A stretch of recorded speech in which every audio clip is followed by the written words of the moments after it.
let's just say Tampa Supercross was not exactly very friendly to a lot of people. You had the Ken Roxon crash, the Eli Tomac injury, just not exactly a great race overall. But it did provide two historic facts that I don't know if you actually know that, but comment down below after you hear it. Tell me if you did. Number one, obviously, as you're seeing, Malcolm Stewart won his first ever Supercross, or at least the 450 Supercross race, which makes him and his brother the first two siblings to ever win Supercross race. I guess not together, but as a sibling duo, which is pretty cool to consider.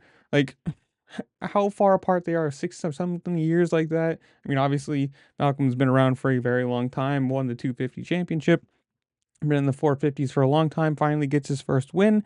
And it's pretty cool, seeing two brothers both winning at the highest level of their sport. You gotta say, great to see and awesome for him. Let's see if he can continue this. Let's see if he can use it as a momentum builder and maybe win some more this year.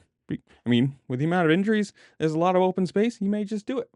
Now, the second part of this, which also involves Malcolm Stewart, is that between Malcolm and Max Anstey, the two people who won in Tampa, 450s and 250s, they equal the oldest combined ages to win a single round of Supercross, with a combined age of 64 years, 1 month, and 15 days.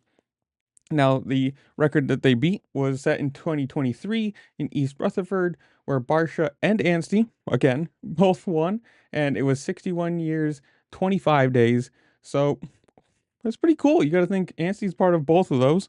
Malcolm's part of this one now. So, not exactly a great race overall for the health of the series, the health of some people, or the rest of the series going on, but some pretty cool historical little facts that probably won't be beat for a while. I mean, 64 years and 1 month is a lot of age. Consider how old Malcolm is and how old Anstey is, considering they've both been around for a very long time. I don't see this being beat. But comment down below. Tell me what you think. Did you like Tampa? Are you sad so many people are injured now? Who do you think wins the 250 East? Whatever it is, comment down below. Tell me what you think. While you're down there, make sure to like, share, subscribe, do all the fun things this platform allows you to do, because it really just helped me out and I appreciate it. And with that, I'll see you later. Peace.